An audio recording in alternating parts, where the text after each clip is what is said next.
کہ ڈیموکریسی جو دنیا میں موجود ہے وہ رچ کو ریچر کر رہی ہے. دنیا کی ویلتھ کا 52%، 1% لوگوں کی جیب میں موجود ہے. تو آپ کو نظر آتا ہے کہ بل گیٹس جب طلاق دیتا ہے تو $60 ارب اس کو بیوی میلنگا کو دینے پڑتے ہیں، جبکہ میرے ملک کا قرضہ $100 ارب ہے. ادھر مکیش امبانی 17 ارب 20 ارب ڈالر رکھ کے بیٹھا ہوا ہے، اور انڈیا میں 20 کروڑ لوگ بے گھر ہیں. تو میں بار بار جب خلافت کی بات کرتا ہوں نا تو کیوں کرتا ہوں؟ کیونکہ خلافت میں پیٹرولیم ریزروز ہوں، گیس ریزروز ہوں، پانی کے ریزروز ہوں، ان کی شراکت داری امت کی مشترکہ ہوتی ہے. اس کا مطلب ہے $26 میں نکلنے والا تیل $26 میں ہی دنیا کو ملے گا. ہمارے پاس ایک نظام موجود ہے جو میں ہمیشہ کہتا ہوں ہمارے مسئلے نہیں، ہندوستان کے ہندوؤں کے مسئلے حل کر دے گا. 20 کروڑ لوگ بے گھر وہاں پہ پڑے ہیں. پاکستان میں برا حال ہے، سری لنکا میں برا حال ہے.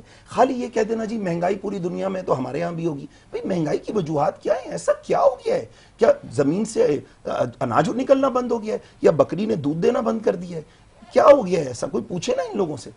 Rich is becoming richer. یہ نظام پوری دنیا کو تباہ کر رہا ہے. ہمارے پاس اب بھی اپرچونٹی ہے کہ ہم اللہ کے نظام کو پہلے اپنے یہاں نافذ کریں، خلافت کے نظام کو، اور پھر اسے ایکسپینڈ کریں. جیسے مدینے میں اللہ کے نبی صلی اللہ علیہ وسلم نے ایک نظام نافذ کیا اور کہا میں دیکھ رہا ہوں ایک وقت آئے گا کہ مدینہ سے حضر الموت تک ایک عورت سونے میں لدی جائے گی اور اسے جنگلی بھیڑیے کے علاوہ کسی کا خوف نہیں ہوگا. میری بہن بیٹھی ہے، ان سے پوچھے باہر روڈ پہ وہ اکیلے چل سکتی ہیں؟ نہیں چل سکتی. تو ہم جس نظام کی بات کر رہے ہیں اس میں یہ سارے مسائل حل ہو جائیں گے. خان صاحب نے کہا تھا ریاست مدینہ نہیں بنا سکے، جب وہ سسٹم کی بات کرتے ہیں تو ہمارے یہاں سسٹم نہیں ہے. تو یہ ایک بڑی ڈیبیٹ ہے.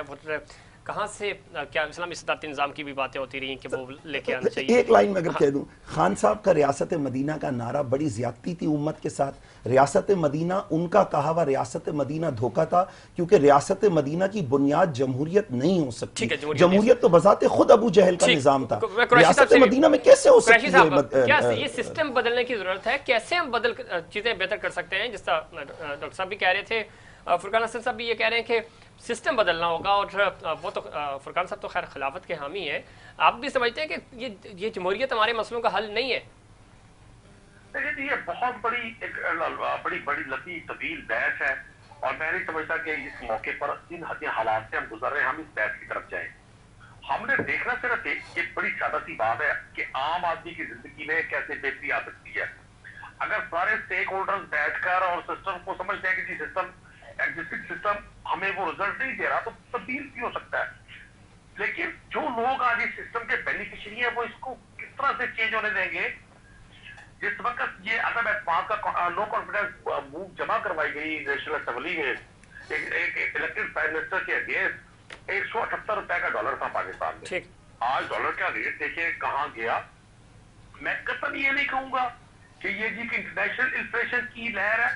انٹرنیشنل انفلیشن بالکل ہوئی، پوری دنیا اس کا شکار تھی. ہم 3.5 سال یہی کہتے رہے، اور آپ کے میں نے BCO پروگرام کیا ہے جہاں ہمارے جو پولیٹیکل اپوننٹ ہے جو آج کی گورنمنٹ ہے وہ فرماتے تھے جی آٹا تو 30 روپے کلو ملنا چاہیے، پیٹرول 70 روپے لیٹر ہونا چاہیے. یہ تو نکمے ہے، نااہل ہے. ROs کے نتیجے کے الیکشن کے نتیجے میں یہ سامنے آئے ہیں. میں سمجھتا ہوں یہ دانستہ ایک پلان تھا کہ جو سسٹم اس ملک کو جس حالت میں بھی بہتر کر سکتا تھا اس کو ڈیریل کیا جائے. بالکل ایسا ہی ہوا.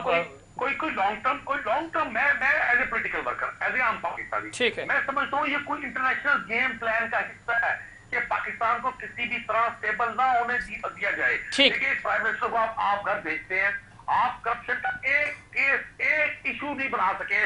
2 ماہ میں آپ ان کی فیملی ممبر کو ڈسکس کرتے ہیں. بالکل ٹھیک کہہ رہے ہیں قریشی صاحب. یہ بات تو ہمیں نظر آ رہی ہے کہ بظاہر ان کی بیڈ گورننس ہو سکتی ہے، کہ لاعلمی بھی ہو سکتی ہے، بہت سارے غلط فیصلے بھی ہو سکتے ہیں، لیکن کوئی چارج ان پہ نہیں تھا، کوئی ایشو نہیں تھا کہ جس کی وجہ سے ان کو ہٹایا جائے. یہ تو چیزیں سمجھ آتی ہے. درانی صاحب چونکہ وقت کم ہے، کس طرح دیکھتے ہیں اسلام آباد کا اگلا منظرنامہ اور فوری انتخابات جو کہ شیخ رشید صاحب یہ کہہ رہے ہیں کہ یہ حکومت بھی چلی جائے گی؟ آپ بھی تھوڑی دیر پہلے یہ کہہ رہے تھے کہ ظاہر ہے بجٹ پاس ہوتے ہی اسمبلیاں ختم ہو جائیں گی اور ظاہر ہے کیئر ٹیکر سیٹ اپ آئے گا اور نئے انتخابات ہوں گے. شیخ صاحب یہ کہہ رہے ہیں کہ مجھے اسی سال الیکشن نظر آ رہے ہیں، آپ کو بھی نظر آ رہے ہیں؟ شیخ رشید صاحب کا آج کا بیان ہے، وہ کہہ رہے ہیں کہ اس سال انہیں الیکشن نظر آ رہے ہیں، انہیں بالکل ٹھیک نظر آ رہے ہیں. مجھے کافی پہلے نظر آ رہے ہیں. جس کی تیاریاں جو ہیں وہ اسلام آباد میں شروع ہو چکی ہیں. سب کو پتہ ہے کہ اب ہم الیکشن کی طرف جا رہے ہیں. طریقہ کار کیا ہوگا یہ ابھی سیٹل ہونی ہے، یہ باتیں بیٹھ کے ہی ہوں گی. لیکن اگین کہہ رہا ہوں جن شرائط پہ یہ حکومت جو کہ بالکل نااہل ہو چکی ہے اور اپنی نااہلیوں کی وجہ سے انہوں نے ملک کو یہاں تک پہنچا دیا، وہ چاہتی ہے تو عمران خان صاحب ان شرائط پر بیٹھنے کو تیار بالکل بھی نہیں ہیں۔ اس ملک کو جو ہے وہ واپس آنا ہے الیکشنز کی طرف، اور الیکشنز جو ہیں وہی معیشت کی اسٹیبلٹی کی طرف آگے جا سکتے ہیں۔ ٹھیک ہے، آپ کا پوائنٹ آ گیا، اور آخر پہ جاتے تھے دورانی صاحب، چونکہ ہم نے دیکھا کہ فرانس کی طرف سے تو خاکے بنتے تھے نبی کریم صلی اللہ علیہ وسلم کی زندگی پہ ان کے حوالے سے، اور اب چونکہ مودی سرکار کے جو لوگ ہیں انہوں نے بھی یہ کر دیا، اسلام آباد میں دفتر خارجہ میں طلبی بھی ہوئی ہے، کس طرح دیکھتے ہیں؟ صرف مذمت کر دینا، ایک بیان دے دینا کافی ہے، یا اس کے حوالے سے خان صاحب کے دور میں کام ہو رہا تھا پراپر اور ایک اچھی توانا آواز بنے تھے؟ یہ چیزیں ہمیں بہتر کرنے کی ضرورت ہے۔ دورانی صاحب، لیڈر دیکھے جاتے ہیں ظفیر، عالمی لیڈر، مطلب میں اسے ہو کر یہ نہیں کہتا، بلکہ بہت سے جو اقوام عالم ہیں وہ بھی سمجھتے ہیں کہ عمران خان نے اسلامو فوبیا پہ بہت کام کیا۔ جہاں تک کرنٹ حکومت کی ہے، جو ابھی بیٹھی ہوئی ہے حکومت، اس کا جو ہے وہ سوال ہے، تو نہیں، یہ ممکن نظر نہیں آتا۔ میں آج سارا دن اسی چیز کا انتظار کر رہا تھا کہ کوئی ٹویٹ آ جائے، کوئی ایسا فیصلہ آ جائے کہ جی ہم انڈیا کے ساتھ تجارت تب تک شروع نہیں کر سکتے جب تک اس کے خلاف کوئی ایکشن نہ لیا جائے۔ ٹھیک ہے، پر اچھا پوائنٹ ہے۔ فقط بھائی آپ کے پاس آؤں گا، ڈاکٹر صاحب آپ اس پہ دیکھیں، پاکستان کے پاس اعزاز ہے کہ اسلام فوبیا کے اوپر ریزولوشن لے کر آئیں، اس میں کوئی دو رائے نہیں ہے، پورے اسلامی ممالک اس میں پاکستان کا ایک ممتاز اس میں ہوا ہے۔ انڈیا نے جو بات کی ہے، ان کے ایم پی نے ٹی وی پروگرام کے اندر یہ بات کی ہے، میں نوز باللہ اس کے اوپر میں مزید بحث کرنا بھی نہیں چاہتا ویسے کہ جو، لیکن جو ریئیکشن آیا ہے global reaction on this especially Islamic ممالک کے اندر، وہ نہایت اپریشیبل ہے، اور یہ بیکاز آف پاکستان ریزولوشن۔ بالکل اس پہ ہونا چاہیے، ایک نہ ایک رد عمل آنا چاہیے، کیونکہ دیکھیں اس وقت ہم کوئی پولیٹیکل ورکر بن کے بات نہیں کر رہے، مینگا مسلم ہم امتی ہیں اس حضور کے، اور ان کے لیے اگر ہم نہ بول پائیں تو میں کہتی ہوں ایسی زندگی بالکل بیکار ہے۔ اس وقت سارے مسلم امہ کو ایک آواز ہو کر اس پہ سخت سے سخت کارروائی کرنی چاہیے، بالکل ہونی چاہیے۔ دیکھیں، اس نظام میں جماعت اسلامی ہو، جمعیت علماء پاکستان ہو، مسلم لیگ ہو، پیپلز پارٹی ہو، کہ تحریک انصاف ہو، کہ آئی ایس پی آر ہو، اگر یہ مذمت کرتے رہیں گے نا، تو میں آپ کو گارنٹی کے ساتھ کہتا ہوں کہ وہ مقاصد حاصل نہیں ہو سکتے۔ میرا ہمیشہ سے ماننا ہے یہ خلافت ہوگی جو نبی کی ناموس کی حفاظت کرے گی، عزت کی حفاظت کرے گی، اور مودی کو زنجیروں میں جگڑ کر، جیسے راجہ داہر کو جگڑا تھا نا، ایسے خلافت میں خلیفہ ہوگا، کیونکہ خلیفہ اپنے آپ کو اللہ کو جواب دہ ہوتا ہے۔ دیکھیں، اس نظام کا پرائم منسٹر پارلیمنٹ کو جواب دہ ہوتا ہے، تو جب تک آپ خلافت کا نظام لے کر نہیں آئیں گے تب تک آپ کی تمام افواج یکجا نہیں ہوگی۔ میں ہمیشہ سے یہ ماننے والا ہوں، ہماری افواج کو سپرسیڈ یہ بات کرتی ہے کہ چلے جو ہو گئے شہادت کا جام پی کر تم، تو رسول پاک نے باہوں میں لے لیا ہوگا۔ یہ فوج تو رسول پاک کی باہوں میں جانے کے لیے بے چین ہے، قیادتیں روک دیتی ہیں۔ آپ قیادتیں ہٹا دیں، سری نگر کیا دہلی تک یہ فوج نہیں رکے گی، آپ موقع تو دیں۔ دنیا کی بہترین بڑی فوج ہے، میں ہمیشہ ایک بات کہتا ہوں، امریکہ ہوا میں سے اسٹرائک کر سکتا ہے لیکن امریکہ زمین پہ نہیں لڑ سکتا، ہم زمین پہ لڑنے والی فوج ہے۔ اس میں کوئی شک نہیں، لیکن سٹانس لینا ہوگا۔ قریشی صاحب آخر پہ میں چاہ رہا ہوں وقت کم ہے، آپ ایڈ کریں اس پہ۔ جی